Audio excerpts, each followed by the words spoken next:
Hi. My name is Jamey. I'm going to do some spoken word for you. So you could give me love, and that means I'll give you more love. So everybody, let's try snapping together. You can stomp. You can say, I felt that. Whatever you do, the more love you give me, the more love I give you. Yeah? Yeah. Perfect. Here we go.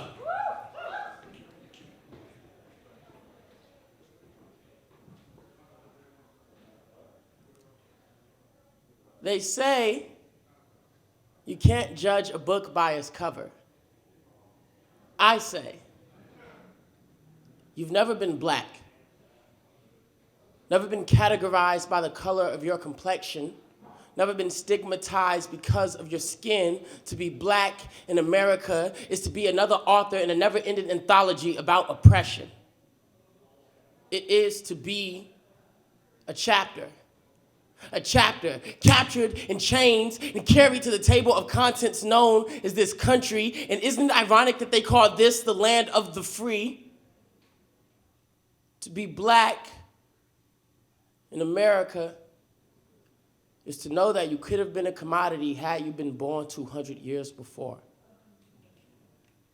200 years before today, I would have been born a slave. I would have been calling for chariots to carry me back to a home I've never known. My hands would have been drenched in burgundy blood from picking cotton.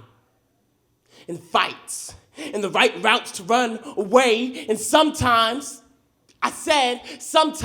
being black feels like being a prequel to the revolution, or a sequel titled Retaliation.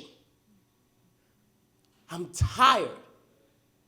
I said I'm tired of being a walking publication of pain,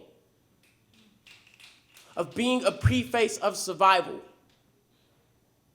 I'm tired of being a footnote with no bootstraps to pull myself up. But isn't it heritage for African Americans to turn shit into sugar, to make the margins feel more like a home to be seen, but only as a home for bullets you think? To live life this graphic, one must exist in a novel. To be black in America is to know that you can be target practice at any white man's will. It is to keep your will on standby. It is to stand by injustice and say nothing. If only we could speak every time we were traumatized. So please, remind me how you don't judge books by their cover, how you don't see color. Remind me again how you can blatantly skim over all of this magnificent black skin.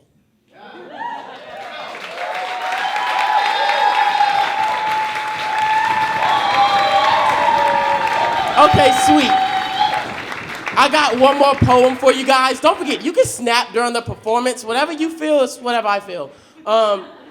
During the intermission, I'm going to be passing out business cards and selling books, so come show me some love. I got one more. Make some noise.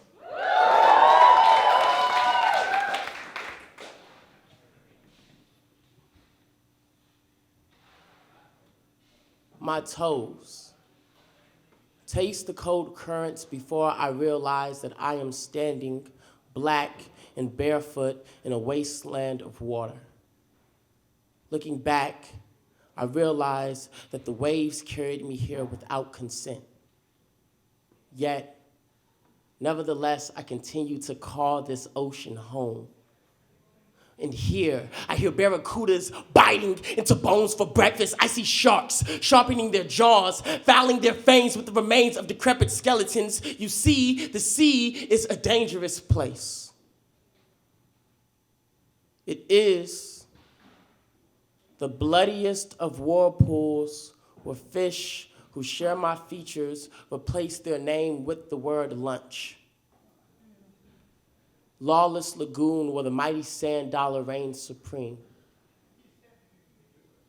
But today, the skin on my feet dared me to go deeper into his depths, and I almost did, only stopping after I heard the voice of death. The reaper looks a lot like a riptide.